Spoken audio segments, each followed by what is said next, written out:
Okay, so that was it for the pros from both parts. And now we're In gonna... case you're wondering why the angle is different. And some technical difficulties. Technical malfunction.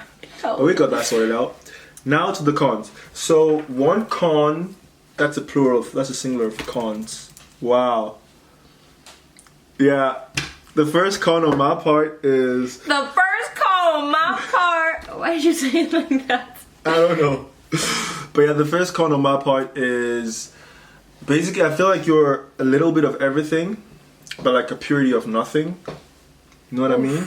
Yeah, quote Hillman I know. on that. Yeah, you can quote me on that one. Hillman said, and I quote. No, seriously, I feel like you travel a lot, so like you get a touch of these different cultures, but then some part of you like loses. Some part of you loses like the originality of your own culture, basically. I mean, I feel like for me in particular, it's I still know what it's like to be in that culture, but then because I've just learned a lot and the open-mindedness part of me is just like open myself up to more.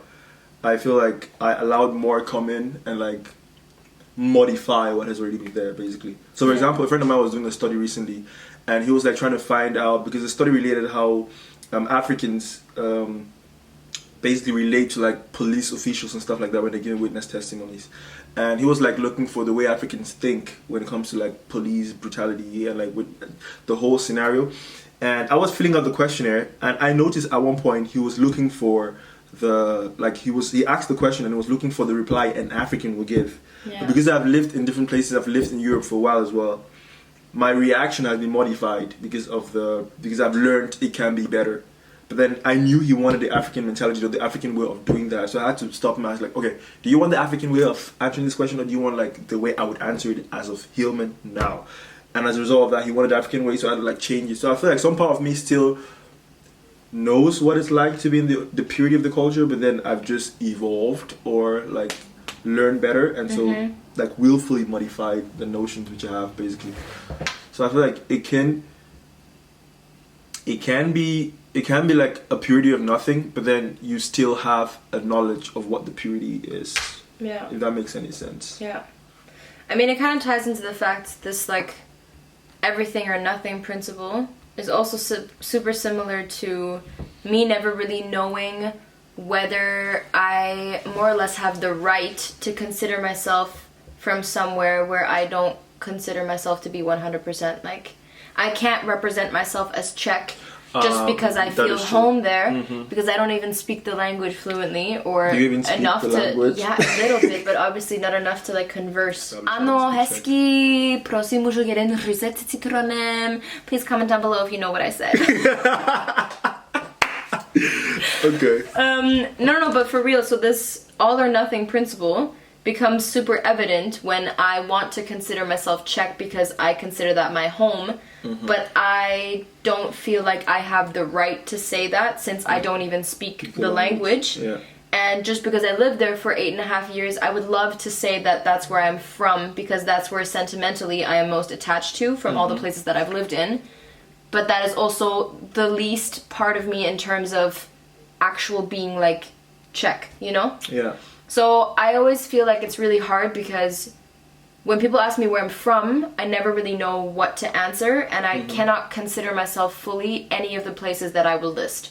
So like I am German because of my mom, but I've never lived or grown up there. So even amongst my German friends here, I feel like an outsider, you know? And it's this idea of like when I'm living in a certain city, I am knowledgeable, or I am one of the most like, let's say, knowledgeable person amongst foreigners, yet I still consider myself a foreigner amongst the locals. No, Fredy said, and I quote. Okay. No, but do you know what I mean? Yeah, I get what you like mean. when I'm, for example, with tourists, I'm the one who will, know the backstreet boys. No, like I'll know the tips and tricks, I'll know where to go for dinner, whatever, because I lived there, so I'm knowledgeable. But amongst the local people, I'm just another tourist, I'm just another foreigner. Yeah, you're not pure enough. So it's like never really feeling completely bred from that culture, but rather being like sipped in it for a while. Yeah. Pulled out at least. Or But the thing is also, people will say like home is where the heart is, so that's where I would say Czech Republic. Then or where people the food say is. Home could be where with the your food parents is. and stuff, let's say. So my parents live in Qatar. And for me to say that my home is in Qatar, even though the last country I lived in with my parents was Hungary, Not Qatar. No, I never lived in Qatar. My parents moved to Qatar when I already lived in Maastricht. So when I say I'm going home, I'm going to a place that I've never been resident in, and I'm coming as a visitor, yet I'm considering it my home because my parents live there. And then the same way as when you say, for example, some people say that they're from the place that they were born in. I was born in Dubai. Dubai. I'm not very Arabic. And then also living in China, I was probably the only blonde human ever at that point in time. Me being a blonde little girl in Cairo, Dubai, and Shanghai, I was like, the fucking, like that one, I'm not gonna swear on your channel, sorry. I was always that person that like stood out, you know? Which was a good and a bad thing, because my parents always knew that I would never be able to be kidnapped, because you won't get away. You won't get away with a blonde child if you're Chinese or Arabic. Because at that time, that was non-existent. I was the one and only Mrs. Worldwide.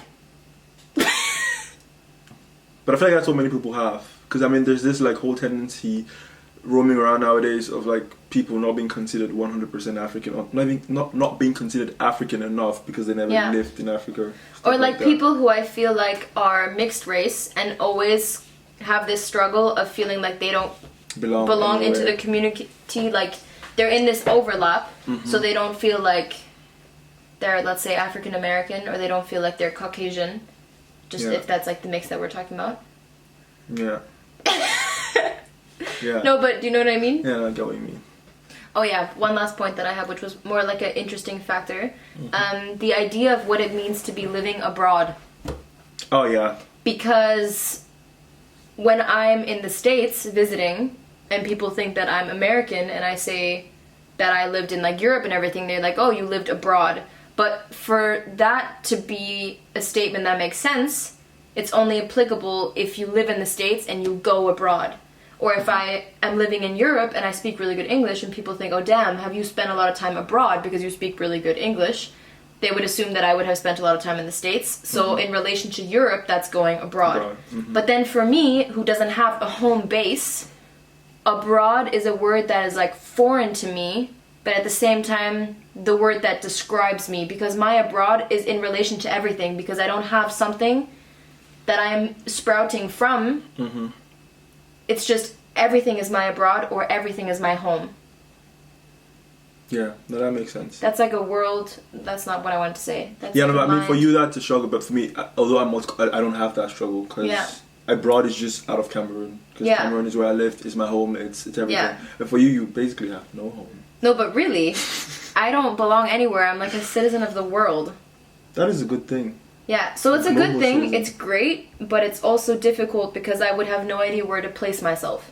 And according to the different conversations that you have, you shift the way that you describe the way that you grew up, let's say, you know? So like if I'm talking with certain German people and I'm speaking German to them, of course I'm going to characterize myself as German because that's also my mother tongue and everything. But amongst local German people, you notice that I don't have like a very German personality that comes through. No, you definitely don't. And now that I live in Holland, it's always super interesting because I've never lived in Holland up until university.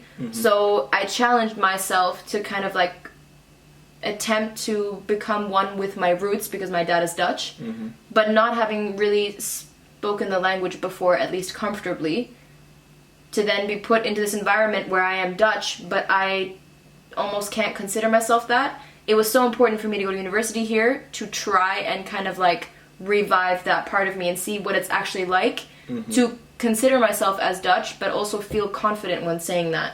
Because when you say that you're Dutch and you can't really speak Dutch, that feels super strange. It's the same as me saying that I'm Czech, except for my parents aren't even Czech, so that's easier for me to diminish. Whereas here, it's like taken in high regard for me to say that I'm Dutch, and to be able to speak Dutch is like a big component of that. But yeah, okay, that was it for the cons, I think. I would say so, yeah. That was it for the cons. And if a tip from my part, if I was to give you like one tip to like help you cope with living a multiculturalistic lifestyle, I was a very long way. Just be open, try to learn as much as possible from every single stop you make along the way. For sure. And just try to pick as much as possible from what you can pick up and from what the locals and the society has to offer, and just make use of it basically. Just stay open-minded to learn as much as you can and grab as much as you can. Yeah. Be stingy. For sure. Thank you very much for being on the channel, and we're definitely going to be seeing more of you in the future. So I feel like you have a lot. You're very knowledgeable.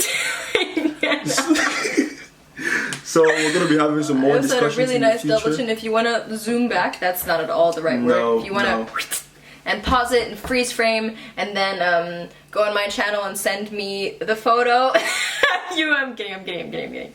She was not kidding. I'm not kidding. She was not kidding. But yeah, we're definitely gonna have more discussions, and let us know if there are any discussions you would like to hear about, or some topics. Post them in the comments down below. Yeah, post them in the comments below. And I didn't even ask them to subscribe. If you've not subscribed yet after watching the whole video, yo, just go back now and subscribe. My channel will also be linked in the description below. Alright, check out. Peace. Can you do the peace too, so we can see?